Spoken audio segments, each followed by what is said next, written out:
Hey, what's going on, guys? It's Jamie back for a Battlefield 3 commentary video for everybody to enjoy.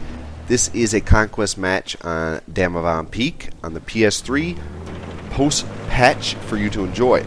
I wanted to do this video. This was the first match that I played after I installed the patch. I basically spent all day on the 27th on Twitter and on the internet like a crackhead looking for information regarding to how the patch was playing out, what the changes were. I mean, I did read the patch release notes from Battlefield, but I don't really take a lot from that because, I mean, you read this, it means something else, you read that, it means something else. I mean, the only way I think you can really get a feel for what the patch did do, of course, is play the game. And I will tell you, holy crap, what a difference. The game feels totally different. For me, it seems like the game is a little bit clearer. I don't know if you can notice that from this video, but it's the exact same settings as my previous videos, and I have watched this back. It does look a little bit more, I don't know how to explain it, more crisp, I guess you could say. The gunplay is immensely different. My mindset going into this match was I'm going to run around with kits that I am very accustomed to using, and for me the G36 in the engineer kit is my go-to weapon. I am very comfortable with it. It's like a really good leather glove, fits me quite well, like playing with it. So I said, well, what I'm going to do, I'm going to go in and use things that I'm accustomed to and just see how it plays out.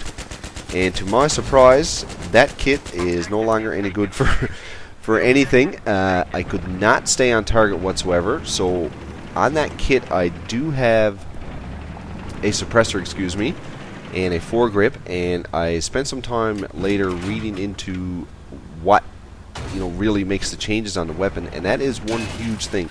If you have a suppressor and a foregrip, it's basically the same as running around with a weapon with no attachments. The recoil is immense, and you'll see me fail quite a bit in this video with that weapon. And like I say, it's mostly unedited just to show you, just basically how the recoil has changed in this game. And you'll see, like, basically the gun bounces around quite a bit. The damage is nerfed down on the weapon with the suppressor a lot more.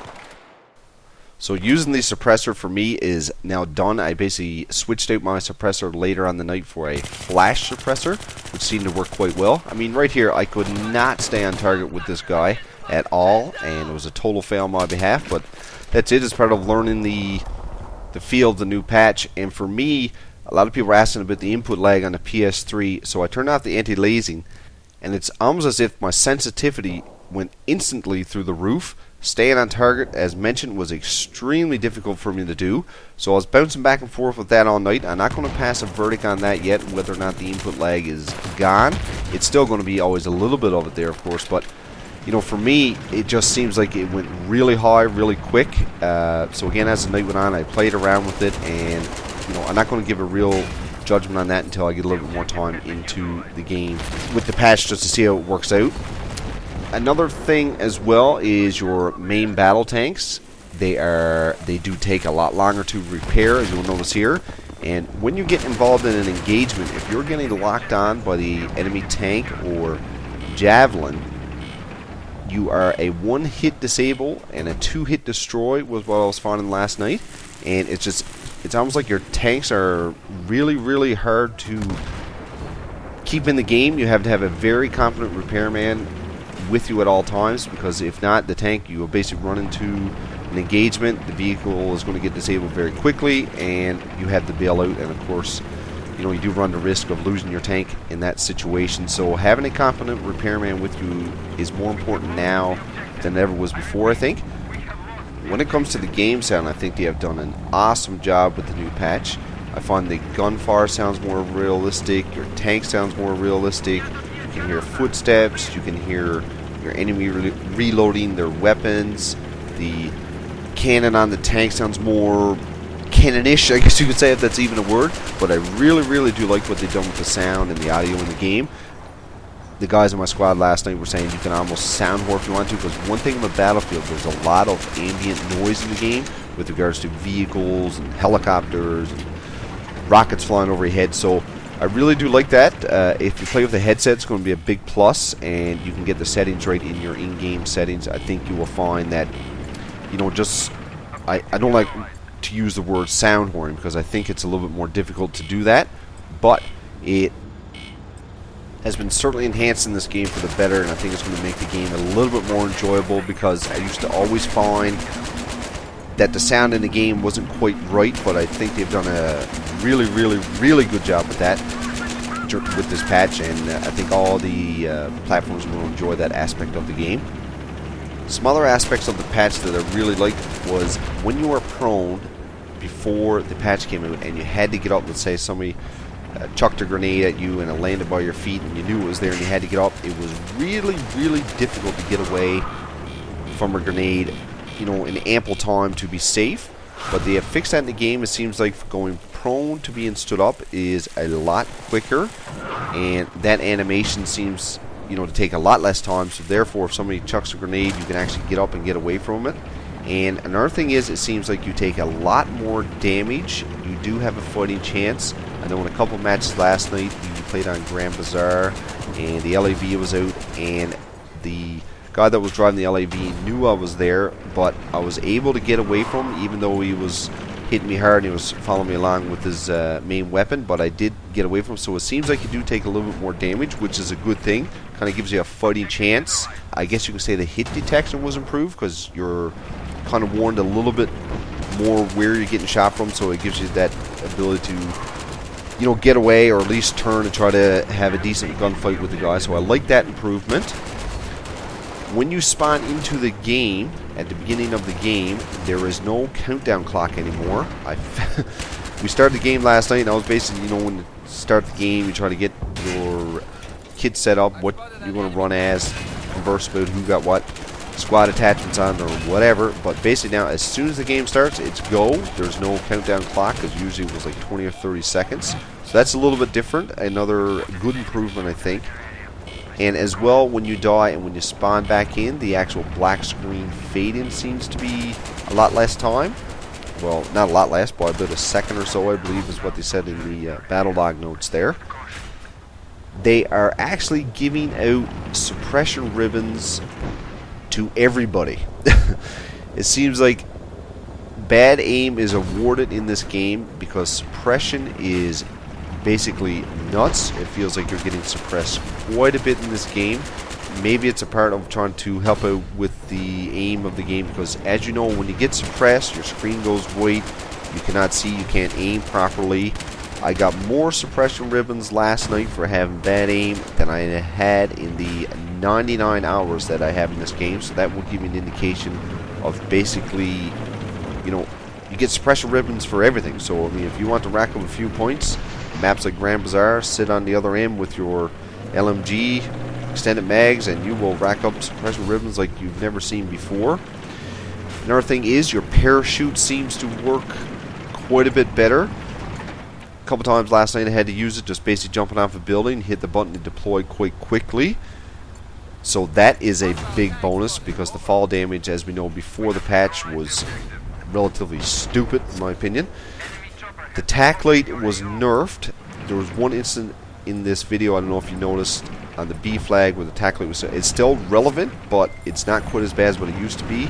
As we all know before, if somebody had a tac light, especially in a darker area, you had no chance, you couldn't even see where the guy was to. So I do certainly like that. I wish they made it actually a little bit better, but they didn't. But, you know, it is certainly a step in the right direction in my opinion.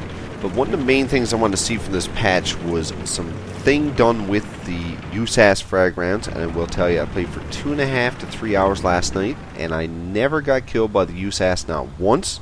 So for me, that makes the patch a definite win. Now, I was engaged in a couple of gunfights with the USAS, but it seems like the fire rate has been took down, and a few things like that to make that weapon not seem so overpowered and overused, which I think was the main issue with the weapon. So that is just great news for me. It used to piss me off so much when you run into someone with that weapon. It seemed like when the enemy team would get down on tickets, they're playing Conquest or Rush or whatnot, the whole entire team would bust out that weapon, which would force your team to bust out that weapon, and just came into a total clusterfuck in my opinion. So that is a big, big plus for this patch. There is some differing opinion about the MAV elevators in the game. I didn't see anybody using them last night, so I can't really say if they're gone or eliminated, but I did watch some videos today that are saying they're still in the game and there's still a way of exploiting that, but we'll have to wait to see if there's any way of exploiting anything. I'm sure there are some people that will certainly figure it out. One other thing they added to the game with the patch was the ability to buy your kit loadout. Now, I really think that's a little bit of a crock. I mean, I do understand that these games, you know, it is a business, of course, that DICE is running and EA, but to get somebody to spend 100 hours into the game to unlock basically all the different loadouts and things like that, then all of a sudden have somebody pay $5 to download a full kit and all the attachments, I think that's a little bit of BS in my opinion, because, you know, people spend a lot of time unlocking these things. So if a new individual picks up the game now, they have the advantage of going, if they want to spend the money, they can basically unlock a full kit. And I think that's a little bit of an unfair thing for somebody who has so much time into the game, as I know a lot of people do. So that's one aspect that I really don't like. And all of these opinions of what I think of the patch so far, guys, is just of one night gaming. I'm sure as I get into it, I'll uncover some other things that either A, I like, or B, don't like. You know, I'm mostly a softcore player. I don't play this game hardcore, as I know a lot of people do and really enjoy the game, as I do as well. But, you know, I don't have a lot of time. Of course, I have kids and a family and a real-life job that I have to spend a lot more time than I do playing video games at. But, you know, these are my opinions of what I think has improved and maybe they could improve on regarding the patch. But overall, I think it was great. The general overall feel of the game feels a lot quicker, as I mentioned earlier, with regards to the sensitivity. So I'm going to have to, you know, kind of get used to that for me, because I think it got cranked up a little bit. But if that's the case, I'd say bring back the input lags so I can keep on target. So the patch will be released tomorrow, the 29th. I am doing this video on the evening of the 28th, of course, for the PC, and I would suspect very soon you'll see it on the Xbox. I don't really agree about the way they disperse this out. I don't understand why they couldn't just launch on all the systems at the same time, but I'm going to be really interested to see the opinions of the PC players and what they have changed on that regard, whether it's the same as what's on the PS3 or they have made some things different on that. There is a rumor of a battle recorder coming, which I think will be really cool for those of us to make videos, because that's a really great tool that Call of Duty had in their games, and it was really useful. I quite enjoyed that. So if you guys managed to listen to me babble about the patch for this long, I appreciate it quite a bit. If you haven't checked out my channel yet, please do so, and please remember to rate, comment, and subscribe on the video. And I'd really like some feedback on if anybody has played the patch game so far, what you like, what you don't like. I'm trying to gain some feedback on what attachments work on the weapons and those sorts of things, because again, I don't have a lot of time to be reading into and analyzing every stat that's out there, because of course real life takes place first. We did lose this game, unfortunately. I don't really know how we got pushed back into our spawn, but things really went to shit really quick at the end of this match, because we were in control earlier, if you guys were following the ticket count whatsoever. But it was a good first night gaming on the patch. As mentioned, I am enjoying it, and I think it's really going to set this game in a different direction, because there's a whole new learning curve here now. I think it's quite a bit of information released at one time, and again, it's going to take quite a bit of time to get used to, but I'm sure it will all come with time. We'll all love the game as we always have, and once we learn all the different things and what they can do for us in the game, it will all be as if it was normal. There was one thing I forgot to mention. You can actually back out of the game now in the scoreboard menu and the end of the game, so you don't have to wait to spawn into another match before you quit out. I think that's a really simple thing that was, I don't know why they never integrated it into the game in the get-go, because like everybody I know said, oh geez, this is a great feature that we can back out and, you know, set up a new game if, you know, you're experiencing some lag with connection or whatever. But anyway, guys, I'm going to leave you with that. I hope you guys enjoyed this. Thanks for listening to me. If you enjoy my videos, as I mentioned before, please remember to rate, comment, and subscribe. Leave some feedback on your thoughts on the patch. And thanks a lot. We'll chat to everybody real soon.